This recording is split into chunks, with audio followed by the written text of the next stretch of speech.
자, 이제 우리는 242쪽 사인의 공법 행위로 들어옵니다. 여러분들, 사인의 공법 행위는요, 나름 중요한 부분이 많죠. 예, 어디? 신고. 그 다음에 사인의 공법 행위 적용 법리. 그 다음에 사인의 공법 행위에 하자가 있을 때 어떻게 처리할 것인가. 이 부분에 좀 중요성이 좀 있습니다. 자, 사인의 공법 행위가 뭡니까? 여러분들, 공법 행위를 누가 합니까?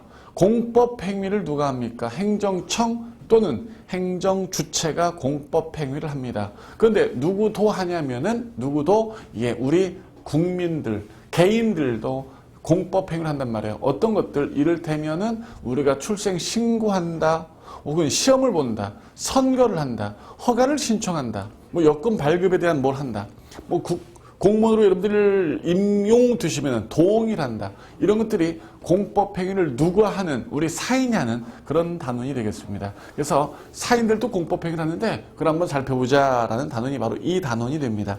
자, 242쪽 보면은 의 및 기능 이런 건 나올 필요 없고요. 종류 보시면은 사인의 지위에 의한 분류라고 돼 있죠.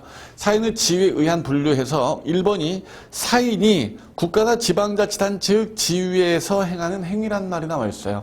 여러분들, 우리 사인도 국가나 지방자치단체의 기관이 될 수 있습니까? 우리도 기관이 될 수 있습니까?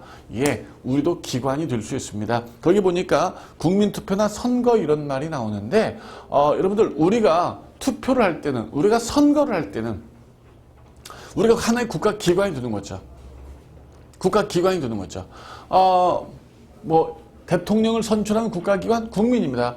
대통령을 선출하는 국가기관인 국민은 초등학생은 국민이 될 수 있어요? 없어요? 초등학생은 국민이 될 수가 없어요. 왜? 대통령 선거권을 갖고 있지 않기 때문이죠. 국회의원 선거라는 국가기관 국민이란 말이에요. 그래서 이때는 국민이 하나의 지방자치단체 기관이 될 수도 있고요. 국가기관이 될 수도 있습니다. 두 번째, 사인이 행정객체의 지위에서 행하는 경우가 남아 있는데, 이런 경우 아까처럼 뭐 선거를 한다거나 투표를 한다거나 이런 경우가 아니면은 다 우리는 뭐가 됩니까? 예, 바로 행정객체의 지위를 갖게 되는 거죠. 자, 행위 성질에 의해서 합성행위, 신고행위 등이 나왔는데, 신고행위는 매우 중요하고요. 먼저 합성행위라는 말부터, 합성사진이란 말 아시죠? 합성사진은 여러분들 같은 사진을 합쳐 한 장 만들었어요? 다른 사진을 합쳐 한 장 만들었어요? 다른 사진 합쳐서 한 장 만들었잖아요. 그죠? 합성행위가 바로 그겁니다. 각기 다른 사진을 합쳐서 한 장을 만드는 거죠.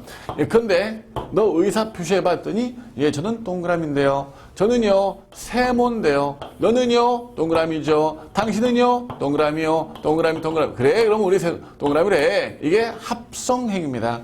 각기 다른 의사를 합쳐서 하나로 만들었다, 이런 뜻입니다. 합성행위 대표적인 예가 뭐가 있을까? 선거나 투표, 이런 것들이 합성행위의 대표적인 사례가 됩니다. 합성사진 생각해. 자, 그 다음에 합동행위라는 것도 있습니다. 합동행위는 각기 다른 의사? 아니, 같은 의사를 합쳐서 하나화하는 것, 이게 바로 합동행위가 되겠는데, 합동행위 예로는 공공조합을 설립하는 거, 조합 설립할 사람 여기 모여라 라고 해서 같은 생각을 가진 사람끼리 모이면은 합동행위가 되겠습니다. 자, 쌍방행위라는 것도 있습니다. 쌍방행위는 예컨대 계약 같은 것이 이에 해당이 되는데, 물론 뭐 합동행위도 쌍방행위예요. 계약 같은 경우는 두 개의 의사가 합쳐져 하나가 되는 거죠. 청약을 합니다. 계약을 요청하는 게 청약이에요. 저 계약 좀 해주세요. 청약이면은 이에 승낙을 상대 측이 하는 거죠. 이렇게 청약과 승낙에 의해서 계약이 성립됩니다. 두 개의 의사가 합쳐져 하나의 법효과가 성립되는 것이, 성립 요건이 되는 것이 쌍방행위이기 때문에, 따라서 일방 의사의 흠결이 있게 되면은 성립 자체가 될 수가 없어요. 일방 자체에 흠결이 있다면은, 의사의 흠결이 있다면 성립이 될 수가 없습니다. 자, 그 다음에 단독행위라는 게 있습니다.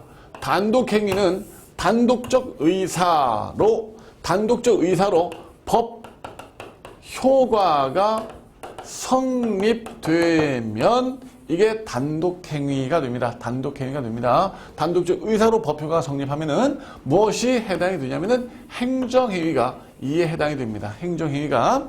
이러한 단독적 의사로 법효과가 성립하는데 이러한 단독적 의사를 신청하고, 다른 말로 신청을 출원 이렇게 불러요. 신청하고 이것이 동의되어야만 효력이 발생되는 그런 행정도 있습니다. 효력이 발생한 행정, 이를 일컬어 쌍방적 행정행위다 이렇게도 부르고요. 최근에는 뭐 협력을 요건으로 하는 행정행위다 이렇게도 불러요. 협력을 요건으로 하는 행정이다. 이런 경우는 만약 신청이나 동의가 일방 의사에 흠결이 있다. 일방 의사에 흠결이 있다. 신청과 동의가 없다라면은 성립은 돼요. 왜냐하면 단독행위로 법효과가 성립되는 거기 때문에 성립은 되는데, 신청 동의가 무슨 요건이라고 했어요? 효력 요건이라고 했죠? 이런 것들은 효력이 없어서 무효가 되는 거죠. 성립은 되는데 무효인 행정이 되는 거죠. 반면 이러한 행정처분의 신청과 동의가 없어도 행정처분의 효력이 발생되는 경우가 있습니다. 효력 요건이 되는 경우가 있어. 동의 없어도 효력이 발생하는 경우, 이런 경우를 일방적 행정처분이다 이렇게 부릅니다. 다른 말로 협력을 요건으로 하지 않는 행정처분이다 이렇게 불러요. 오케이? 자, 주로 수익적 행정처분, 국민에게 이익이 되는 행정처분은 어디에 해당되겠습니까? 바로 쌍방적 행정처분이 주로 수익적 행정처분에 해당됩니다. 오케이? 신청 동의하겠죠? 주로 부담적 행정처분은 누가 신청하고 누가 동의하겠습니까? 그렇죠? 그래서 부담적 행정처분은 주로 이쪽에 해당이 되겠습니다. 자, 그 다음 이제 뭐가 나옵니까? 바로 신고가 나옵니다. 신고 무척 중요합니다. 신고 별표 때려. 신고 별표 때리세요. 아주 중요합니다. 자, 중요하기 때문에 칠판 한번 지우고 갈게요. 칠판 깨끗이 지우고 갑시다, 우리. 자, 이제 우리 신고 부분인데, 신고쌤이 중요하다고 했어요. 아주 중요합니다. 따라오세요. 자, 신고는 별표 때리라고 했죠. 신고는 원래 본래 의미적 신고가 있어. 본래 의미의 신고는 수리가 필요 없습니다. 신고 자체만 가지고 법 효과가 완성되기 때문에 자체 완성적 신고라고 불러. 자체 완성적 신고라고 불러. 자체로 법 효과가 완성된다. 수리가 필요 없다. 이런 말이에요. 행정청한테 국민이 신고하면 그 자체로서 법 효과가 완성된다는 뜻이에요. 신고 자체만 가지고도 법 효과가 완성됩니다. 따라서 수리가 필요 없어. 자체 완성적이야. 이게 원래 신고야. 그런데 원래 이 신고가 어디에 규정이 되어 있냐면은 행정절차법에 규정되어 있어요. 행정절차법에 규정되어 있습니다. 이 신고는 행정청이 수리가 필요 없기 때문에 만약 행정청이 수리했다면 이 수리는 행정편의로 해석을 해버려요. 행정편의상 수리했다는 거구나. 필요가 없는데 편의상 수리했다는 얘기구나. 만약 수리를 거부했다 그렇더라도 이건 처분이 아니다. 따라서 처분이 아니기 때문에 쟁송을 제기할 수가 없어요. 처분이 아니기 때문에 쟁송을 제기할 수 없습니다. 그냥 거부하더라도 그냥 어떻게 하면 된다? 법 효과를 발생시키면 된다는 얘기죠. 법 효과를 발생시키면 된다. 단 예외가 있습니다. 단 예외가 있습니다. 뭐가 있느냐? 소규모 건축 신고가 있어요.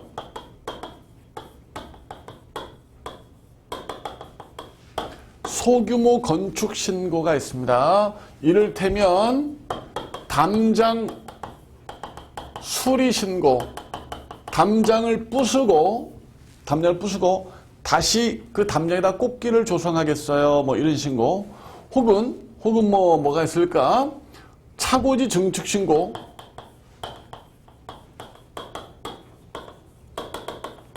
이러한 것들은 말이죠. 이러한 것들은 수리를 거부하면 이 수리 거부는 처분이다라는 것이 판례의 태도입니다. 이 판례 때문에 여러분들 올해 국가직 문제가 복수 정답이 된 겁니다. 오케이입니까? 이 판례는 외워두세요. 원래 소규모 건축 신고, 본래 의미적 신고로서 수리 거부는 처분이 아니었습니다. 그래서 작년도 7급 시험에까지 출제가 됐었어요. 이게. 근데 올해도 출제가 됐어요. 근데 작년 7급 시험이 딱 나오고 바로 하반기, 가을에 바로 이 판례가 나왔습니다. 그리고 나서 올해 출제가 또 됐는데 올해는 그 판례를 못 봤어. 우리 그 출제위원들이. 그래서 복수정답이 나왔어요. 그래서 여러분들 이건 외우셔야 돼. 자, 이 판례를 제외하고는 나머지는 수리나 수리 거부가 처분이 아닙니다. 따라서 수리 거부하더라도 아무 법적 의미가 없어요. 수리도 법적 의미가 없어요. 법이 정한 형식적 요건을 구비했느냐, 구비하지 못했느냐, 이게 핵심이에요. 법이 정한 형식적 요건을 구비했잖아요. 그러면 만약 수리를 거부하여도 이건 뭐냐? 신고영업이에요. 신고영업이에요. 만약 법이 정한 형식적 요건을 구비하지 못했잖아요. 그런데도 행정청이 수리하더라. 이건 무신고영업이에요. 신고하지 않은 거다 이런 말이에요. 그래서 여러분들 어디에는 의미를 부여할 수 없어.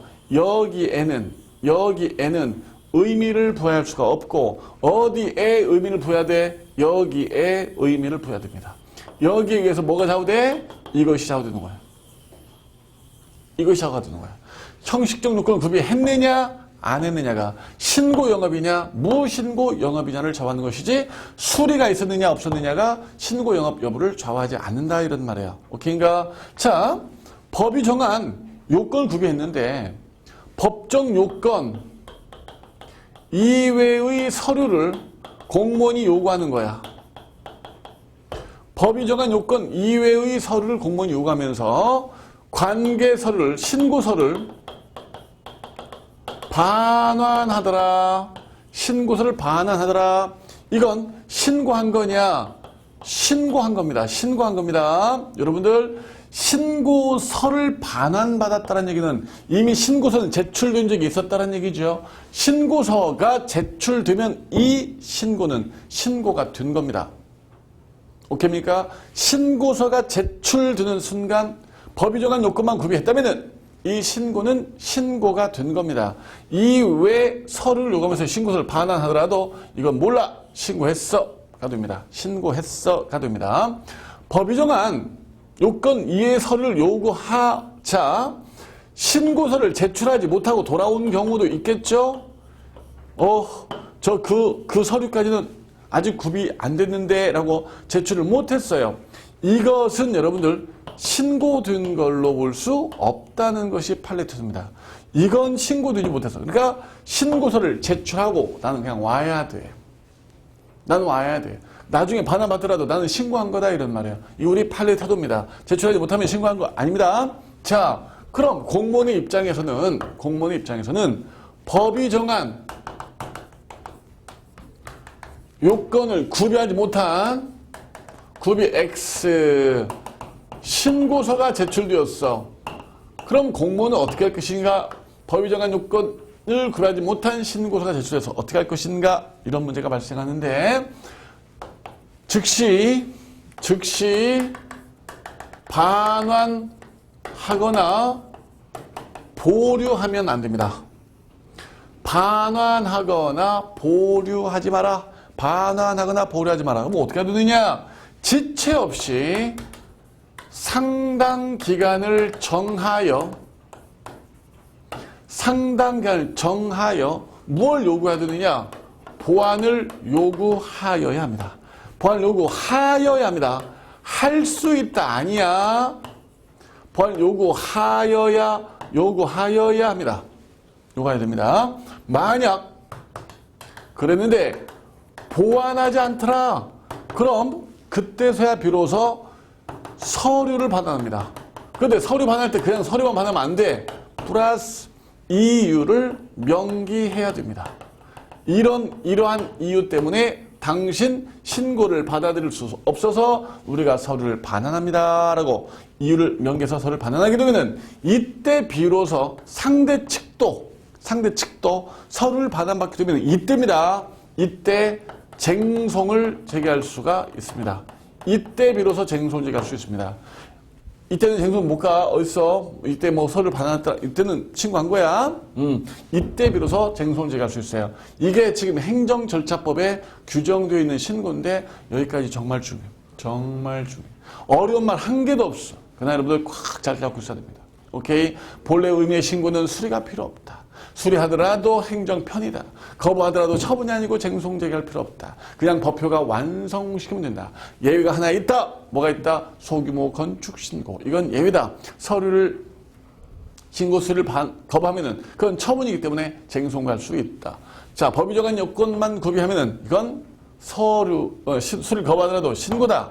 법이 정한 요건을 구비하지 못했다면 수리하더라도 무신고다. 그 다음에 법이 정한 요건 이해의 서류를 요구하면서 신고서를 반환하더라. 이건 신고한 거다. 그러나 신고서를 제출하지 못했다. 이건 신고하지 못한 거다. 신고가 안 된 거다. 오케이? 그 다음에 법정 요건을 구비하지 못한 신고서가 제출됐을 때 즉시 반환, 보류하면 안 되고 상당 기간을 정해서 보완을 요구하여야 하는데 보완하지 않으면 그때서야 서류를 반환할 수 있고 이유를 명기하면 되겠다.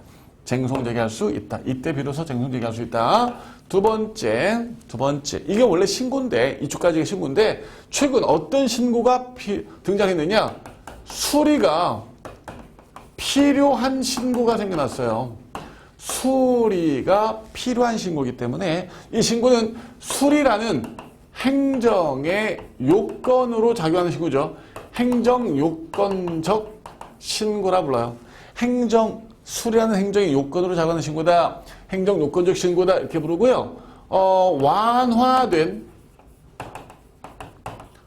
허가제로서 신고, 완화된 허가제로서 신고 이렇게도 부릅니다. 여러분들 봐. 원래 신고는 신고만 하면 끝나. 법 효과가 완성이 되는 거지. 그 허가는 어때? 허가는 우리가 허가를 신청하고 이 허가를 행정처로부터 받아내야만 효과가 발생하죠.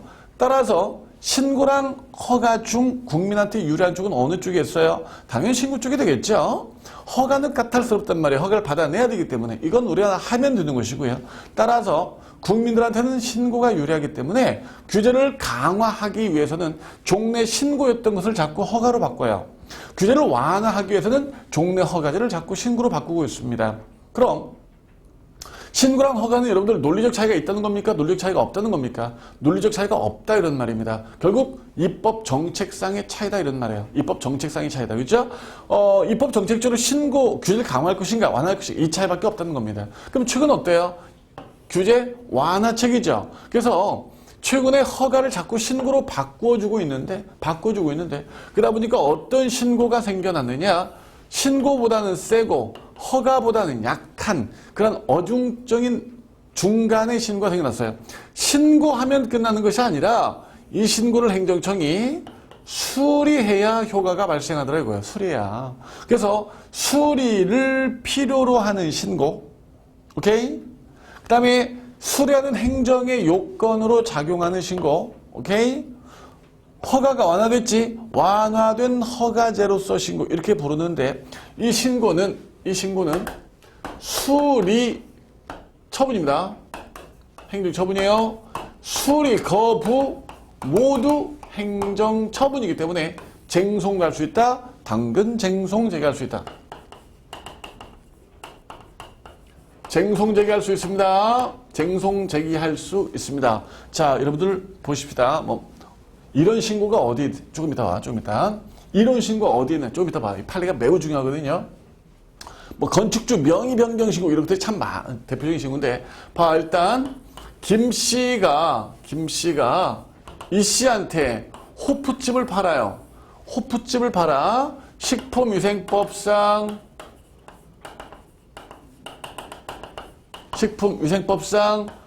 영업자 지위 승계신고. 식품위생법상 영업자의 지위를 승계합니다라고 영업자 지위 승계신고를 한단 말이야. 저 호프집 팔아요. 이 신고가 수리가 되면은요, 김 씨는 종래 허가가 어떻게 되는 거야? 소멸이 되는 효력이 발생하게 되는 거지요. 그러면 이 씨는 어떻게 되는 거야? 신규 허가가 취득된 것처럼 되어지는 것이죠.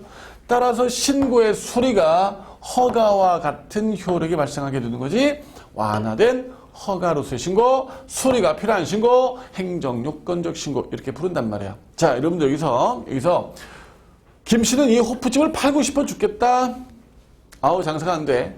이 씨는 이 호프집 사고 싶어 죽겠다. 저 호프집 내가 사면 장사 잘 될 것 같은데. 뭐 이렇단 말이야. 그래서 호프집을 사고 팔았다 쳐요. 그러면 이 수리는 어때? 둘 다 수익적 효과가 발생하겠죠. 팔고 싶었고 팔고 싶었기 때문에. 근데 김 씨는 이 호프집을 팔고 싶은 생각이 없었어요. 근데 경매로 넘어갔다 쳐요. 그렇게 되면은 신고의 수리가 김 씨한테는 어떤 효력이 발생하게 되냐면은 침익적인 효과가 발생하게 되는 거죠. 침익적인 행정행위가 되는 거죠. 반면 이쪽엔 수익적인 효과가 발생하게 되는 거죠. 경매로 넘어갔다면은. 따라서 수리가 어떤 효력을 발생하게 된다? 복효적 행정행위로서의 성질을 가지게 됩니다.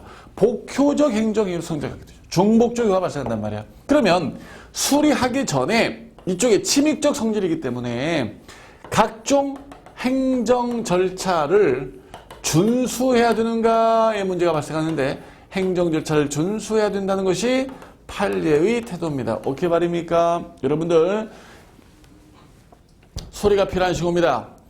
수리하는 행정 요건으로 작용하는 신고입니다. 완화된 허가로서의 신고입니다. 수리가 필요합니다. 수리 거부 처분입니다. 행정 쟁송 제기할 수 있습니다. 이렇게 신고의 수리가 복효적 성질을 가져올 때는 침익적인 쪽에 뭘 해야 돼요? 여러분들 행정 절차를 준수해야 됩니다.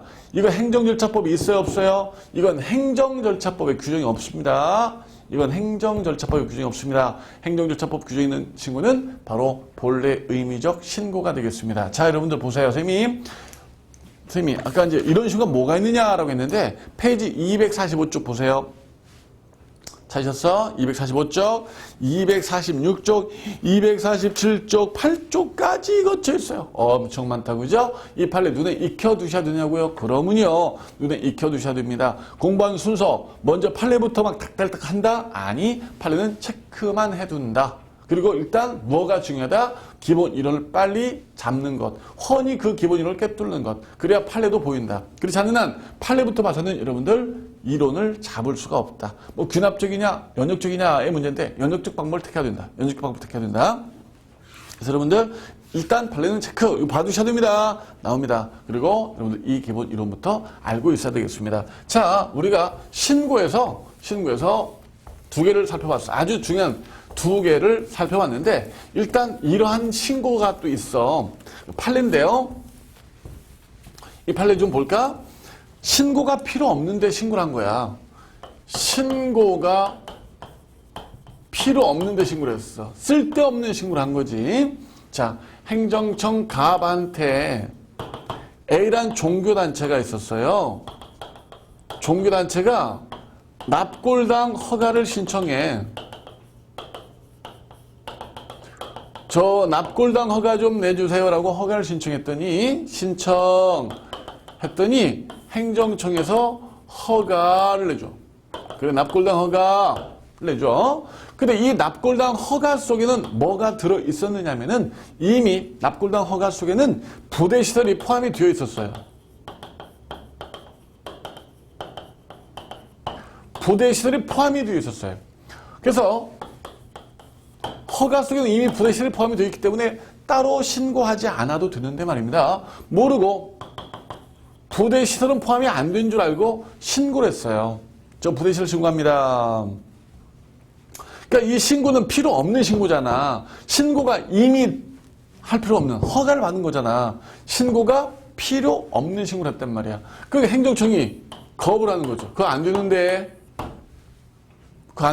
거부를 합니다. 뭐야, 제가 허가 내주고 안 된다니. 그러니까 A는 이 거부를 취소하라라고 소송을 청구하는 거죠. 뭔 짓들 하고 있어? 다 뻘짓들 하고 있는 거야. A도 뻘짓하고 있는 거죠? 행정청 뭐야? 허가를 해주고 안 된다라고 거부하고 있어요. 그러니까 또 거부하고 있는 거죠. 소송 청구하고 있는 거죠. 그러니까 법원이 뭐라고 합니까? 너희들 뭐하니 지금? 너는 신고가 필요 없는데 신고하냐? 그리고 또 그걸 거부하냐? 또 넌 또 소송 청구하고 있니? 다 이거 필요 없는 짓이야. 이거 처분 아니야. 쟁송되게 할 수 없어. 라고 판시한 적이 있습니다. 여러분들 신고가 필요 없는 신고의 수리 거부는 뭐가 아니라고요? 처분이 아니다. 따라서 쟁송 갈 수가 없다. 오케이. 쟁송 갈 수 없다는 겁니다. 자, 또 지금 우리는 신고를 어떻게 구분했어? 수리가 필요한 신고냐? 수리가 필요 없는 신고냐? 수리 여부에 따라 구분했잖아요. 근데 이러한 분류법도 있어. 출제된 적은 없지만 말이야. 출제된 적은 없지만 정보 제공형 사실 파악형 신고라는 게 있어. 사실 파악형 신고, 다른 말로 정보 제공형 신고 이렇게 부릅니다. 사실을 파악하기 위해서 신고케 하는 겁니다. 출생신고, 혼인신고, 사망신고, 어떤 사실 상태인지를 국가가 좀 알아야겠다는 거죠. 그런 정보 등을 좀 알아야만 국가 정책을 수립하는데 기초 자료로 삼을 수 있단 말이야. 그래서 어떤 사실을 파악함에 사실 상태 파악에 목적을 두고 있어요. 그러면 이런 것을 신고를 위반했다라면 어떻게 될까? 과태료 처벌을 받아요. 과태료 처벌을 받습니다. 그러나 신고 대상까지 위법인 것은 아닙니다. 우리 친구들이 이걸 꽤 많이 물어요. 선생님, 신고 대상이 위법이 아닌데 왜 과태료 처벌받아요? 이렇게 많이 묻는데 여러분들 이런 말이야. 봐. 내가 자녀를 이때 출산했다고 해. 애를 낳았어. 근데 30일 안에 출생신고를 해야 됩니다. 출생신고를 30일이 넘어서 하게 되면 과태료 부과받게 됩니다. 그래서 내가 이때 과태료를 부과했어요. 신고했어요. 과태료 부과받게 되죠. 자, 신고를 안 한 그 행위. 신고를 안 한 그 행위는 위법이야. 신고를 안 한 그 행위는 위법이기 때문에 과태료 처벌받지만 우리 아이가 위법인 건 아니잖아. 너는 미안하다 우리 아들아, 너는 위법한 아들이다. 이렇게 말할 수 있어요? 그럴 수 없잖아. 그죠? 그래서 신고를 안 한 행위는 위법이지만 신고 안 한 행위가 위법이지만 그 신고 대상까지 위법인 건 아니다 이런 말이죠. 주로 사실 파악형 신고는 자기 완결적 신고입니다. 자, 자기 완결적 자체 완성적 신고입니다. 주로. 근데 어떤 신고도 있느냐? 규제적 신고가 있어요. 규제적 신고. 규제적 신고라는 말로 다른 말로 금지 해제적 신고. 금지를 풀어주는 신고다 이런 말입니다. 따라서 신고를 해야 금지가 풀려요. 신고를 해야 금지가 풀립니다. 그 전까지는 그러니까 금지입니다. 하지 말라는 겁니다. 따라서 하지 말기 때문에 규제적 신고가 되는 거죠. 해서는 안 됩니다. 그래서 규제 목적이에요. 규제 목적입니다. 뭐 건축이라거나 영업이라거나 이런 것들을 해당되겠고요. 만약 신고를 위반하게 되면 처벌을 받아요. 행정벌 대상을 받게 되고요. 그 다음에 그 신고 대상 자체가 위법이기 때문에 왜? 금지 상태에 있어야 되잖아. 신고를 안 했기 때문에 시정조치 대상이 되겠습니다. 자, 규제적 신고는 자기 완결적 신고도 있고요. 그 다음에 행정 요건적 신고도 있습니다. 그래서 사실 파악형 신고와 규제적 신고로 구분할 수도 있습니다. 출제된 적 없고요. 뭐 가능성도 조금 희박합니다.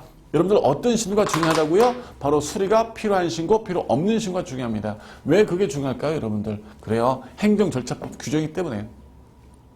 행정절차법 규정 때문에. 실정법 규정이라 그게 중요한 거예요. 실정법 규정이라. 자, 페이지 251쪽 그 사실 파악형 신고와 규제적 신고까지 말씀드렸어요. 그 다음에 미음번의 신고의 수리, 효과, 수리 거부라고 해서 박스로 정리가 됐는데 이걸 쌤이 지금 방금 판서로서 여러분들한테 다 정리를 한 거야. 이 정리한 것을 박스로 정리를 했어요. 그러니까 여러분들 공부하기 할 때 표가 좀 공부하기 편한 친구는 이 표로 공부하시고 그 다음에 판서 중심 이게 편하신 친구는 판서 중심으로 공부를 하시면 되겠습니다. 자, 그 다음에 이제 252쪽에 신청행위입니다. 지금 우리 뭐 하고 있어요? 사인의 공법행위 종료하고 있어. 그래서 뭐뭐 했어? 그죠? 합성행위, 그 다음에 신고, 그 다음에 지금 신청행위가 나왔습니다. 신청행위도 252쪽, 53쪽까지 쭉 걸쳐 있지만 이건 아까 신고랑 동일합니다. 신고랑 동일한데 신청과 쌤이 좀 구분해가지고 적어놨을 뿐이야. 역시 이 부분 안 봐도 상관없습니다. 똑같아요. 똑같다는 거 금방 아시게 될 거야. 자, 254쪽 보면은 동의 또는 승낙행위가 나와 있고요. 그 다음에 3번에 사인의 공법행위 그 자체로서 법효가 완성 여부에 따라서 자체 완성적 사공과 행정요건적 사공이 있고 의사표시 수에 따라 단순행위와 합성행위, 방향에 따라서 단독행위, 쌍방향 아까 다 정리해드린 것이다. 그죠? 자, 여기까지가 일단 사인의 공법행위의 바로 종류였습니다. 이제 우리는 이런 사인의 공법행위는 어떠한 법 이론이 적용되는지를 살펴봐야겠죠. 자, 적용 법리를 일단 칠판을 좀 지우고 하도록 하겠습니다. 자, 칠판 줄게요. 자, 이제 우리 사인의 공법행위에 어떤 법 이론이 적용되는지 이거 살펴볼까요? 자, 이 부분도 중요해요. 일단 행정행위와 사인의 공법행위, 선생님 편의상 사공 이렇게 쓸 거야. 사인의 공법행위. 공통점이 있어요. 둘 다 공법적 효과가 발생한다는 점이에요. 행정에도 공법적 효과가 발생하고요. 사인의 공법행위도 공법적 효과가 발생합니다. 다만 이쪽은 행정청행위이기 때문에 뭐가 있어요? 공권력이 있습니다. 공정력 등의 효력이 인정이 됩니다. 그러나 이쪽은 누구의 행위이기 때문에 사인의 행위이기 때문에 사인행위 때문에 공정력 등력이 인정될 수가 없다. 이런 차이가 있죠. 자, 사인의 사법행위, 사적인 행위, 사인의 사적인 행위와 사인의 공법행위는 둘 다 사인의 행위고 둘 다 법적 행위란 점. 법적 행위가 뭐야? 권리나 의무의 변동이 일어나는 행위죠. 권리나 의무의 변동이 일어나는 행위죠. 이런 점에서 같죠. 근데 사인의 사법행위는 사인의 행위고 이쪽은 사인의 행위고 사법적 효과가 발생하지. 사법적 효과지만 이쪽은 사인의 행위지만 공법적 효과가 발생한다. 라는 점에 차이가 있겠습니다. 그럼 사인의 공법행위는 어떤 법리가 적용될까? 적용되는 법리에 대해서 일반적 규정이 있을까? 일반적 규정 없어요. 개별법이 있을 뿐입니다. 총칙 규정이 없습니다. 사인의 공법행위만 총칙적으로 총괄적으로 규정한 그런 규정은 없다는 겁니다. 총칙 규정 없습니다. 따라서 이제 개별법에 따르도록 되어 있는데 사인의 공법행위 적용 범위 중요합니다. 첫 번째 여러분들 사인은 행위 능력자이어야 합니다. 공법행위를 하는 사인은 행위 능력자이어야 됩니다. 만약 행위 무능력자면 행위 무능력자면 어떻게 돼? 민사는 취소죠. 우리 공법은 원칙적으로 취소죠. 민법은 쓸 필요가 없고 원칙으로 취소지. 근데 일부 유효인 경우도 있단 말이야. 이미 다 살펴보고 왔어, 앞에서. 그죠? 도로교통법, 전기통신사업법, 무슨 우편법, 뭐 공무원법, 일부 유효인 경우가 있다라고 이미 살펴보고 왔기 때문에 여기서 따로 볼 필요는 없겠다. 그죠? 자, 그래서 일부 유효인 경우도 있긴 하지만 그런 경우 외에는 취소기 때문에 공법행위를 누가 했었어야 한다는 얘기입니까? 바로 행위 능력자가 했었어야 한다 이런 말입니다. 또한 의사 능력자의 행위이어야 하겠죠. 의사 능력자가 해야 됩니다. 만약 의사 무능력자였다면은 공법도 무효, 민법도 무효죠. 그래서 의사 능력자 행위이어야 합니다. 두 번째. 사인이 공법행위를 누구 대신 시켜서 할 수 있겠는가? 대리 문제가 발생합니다. 누구를 대신 시켜서 할 수 있겠는가? 대리 문제가 발생하는데 이건 성질에 따라 되는 것도 있고요. 성질에 따라 안 되는 것도 있습니다. 되는 것도 있고 안 되는 것도 있습니다. 자, 되는 건 뭐가 있을까? 뭐 예컨대 소송 대리 될 수 있겠다. 그죠? 무슨 뭐 세무 대리 될 수 있겠다. 그죠? 그래서 되는 것도 있어요. 근데 안 되는 것도 있습니다. 뭐 선거권, 투표권 이런 것들은 여러분들 응시 이런 것들은 누구를 대신시킬 수 있는 성질의 것들이 아니다 이런 말이에요. 대리가 안 되는 것도 있다. 그게 성질에 따라 다르다. 대리는 세 번째 일정한 형식을 갖춰야 하느냐의 문제가 발생하는데 사인의 공법행위는요 반드시 일정한 형식을 갖춰야 하는 건 아닙니다. 반드시 일정한 형식, 요식은 아니지요. 그러나 주로 능률행정 때문에 요식입니다. 주로 능률행정 때문에 일정한 형식을 갖추어 놓고 있는 능률행정 때문에 갖춰놓고 있는 경우가 많다 이거죠. 우리가 동사무소나 구청 가서 저 혼인신고하러 왔습니다. 신고서 양식지 있나요? 예, 저기 가면 있으니까 써서 제출하세요. 라고 양식지를 주로 마련해 두고 있더라 이거지. 꼭 요식은 아닌데 말입니다. 오케이. 네 번째. 사인의 공법행위의 효력은 언제 발생할까요? 여러분들 행정법 전반에 걸쳐서 효력 발생하면 뭐라고 했어? 도달주의. 효력 발생 도달주의. 그래요. 따라서 사인의 공법행위도 마찬가지야. 도달되어야 비로소 효력이 발생한단 말이지. 내가 출생신고를 한다.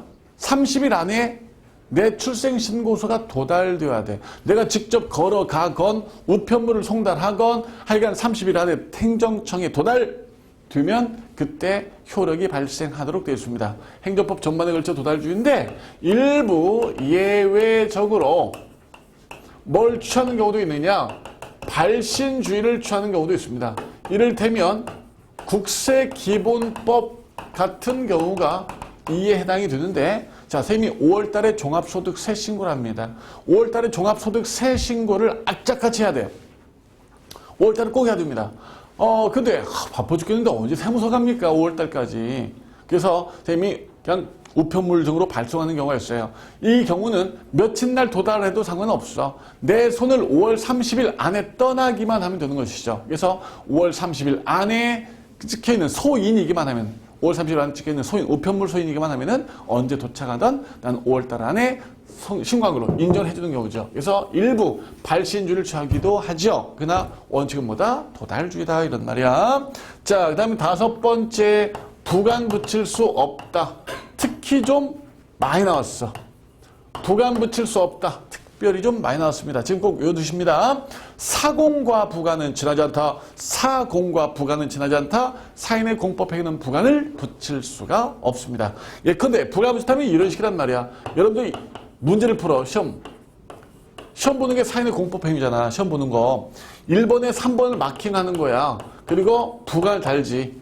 단 아니면 4번으로 하겠음. 이럴 수 있어요? 부관 못 붙이죠? 부관 못 붙인단 말이에요. 그래서 사인의 공법행위는 부관 못 붙입니다. 못 붙이고요.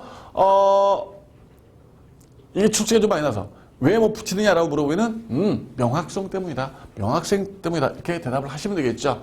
여섯 번째 사인의 공법 행위는 철회 또는 보정 등이 가능한가인데 원칙적으로 철회 보정이 가능할 수 있습니다. 언제까지라면 가능하냐? 법효가 완성 전까지는 가능하도록 되어 있습니다. 그러다 법효가가 완성되면 안 되죠. 법효가가 완성되면 안 됩니다. 예컨대 사직원을 제출했어요. 사직원을 제출했습니다. 근데 이 제출한 사직원을 수리하기 전까지는 처리할 수 있는가? 예, 처리할 수 있습니다. 그러나 성질상 안 되는 것도 있어요. 성질상 안 되는 것도 있습니다. 어떤 거 안 될까? 수험행위 혹은 응시행위. 응시가 똑같은가? 예, 수험행위, 선거행위. 이런 것들은 여러분들 할 수가 없습니다. 이를테면 내가 1번에 3번 마킹했습니다. 3번 마킹하고 걸어 나오는데 교문 딱 나오니까 그때 생각나는 거예요. 3번 아닌데 4번인데 뛰어가는 거죠. 아직 채점 전이시죠? 저 고치러 왔습니다. 자, 아직 법효가 완성 전이시죠? 저 고치러 왔습니다. 고칠 수 있어요, 없어요? 철회 보정 안 되는 겁니다. 선거도 마찬가지입니다. 내가 A란 후보를 찍었단 말이에요. 찍고 선거함, 투표함에 표를 집어넣었어. 넣고 생각해보니 그 사람 비리공무원이었어. 잘못 찍었다라고 이제 생각나는 거야. 그래서 꺼내주세요. 다시 고치랍니다. 그럴 수가 없습니다. 자, 일곱 번째. 비진의 의사표시가 있습니다. 비진의 의사표시는 우리가 여러분들 이미 다 하고 왔는데 표시한 그대로 유효 처리한다라고 했었죠? 예. 어떤 사건이 있었어요? 공무원 사직원 사건이 있었죠? 그 다음에 여군 하사관 전역지원서 사건이 있었어요. 여군 하사관들 어떻게 했습니까? 다 제대시켜버렸단 말입니다. 그래서 여러분들 표시한 그대로 처리를 하도록 되어 있습니다. 그 다음에 8번 공정력 등의 힘이 있다 없다? 공정력 등의 힘이 없습니다. 여러분들 여기까지가 사인의 공법행위에 적용되는 법 이론인데 한 개도 어려운 게 없어. 그죠? 행위 능력자일 것, 의사 능력자일 것, 행위 무능력자라도 일부 유연경우가 있다라는 거. 그 다음에 대리, 성질상 가능한 것도 있고 안 되는 것도 있다는 것. 그 다음에 형식, 반드시 요식은 아니지만 주로 요식이라는 거. 효력, 도달주의를 원칙을 하되 일부 예외적으로 발신주를 취하는 경우도 있다라는 거. 부관 붙일 수 없다, 매우 중요하다는 거. 철회 보정은 원칙으로 법효가 완성 전까지는 가능하지만 성질상 안 되는 것도 있다는 거. 그 다음에 비진의 의사표시는 표시한 그대로 유효 처리한다는 거. 그 다음에 공정력은 X 인정될 수 없다는 거죠. 자, 지금 우리는 사인의 공법행위라는 단어를 하고 있습니다. 사인의 공법행위에서 일단 우리 중요한 거 신고했어요. 신고. 그 다음에 적용 법리 지금 살펴봤습니다. 사인의 공법행위가 꽤 좀 넓은 단원이죠. 조금 더 남았는데 우리가 시간이 다 됐기 때문에 그건 우리가 다음 시간에 이어나가도록 해야겠어요. 여러분들 그래요. 다음 시간에 쉬었다가 다음 시간에 좀 합시다. 일단 여러분들 따뜻한 물 한 잔 드시고 자, 몸 흔드시고 다음 시간에 뵈는 거예요. 오케이? 자, 수고하셨습니다.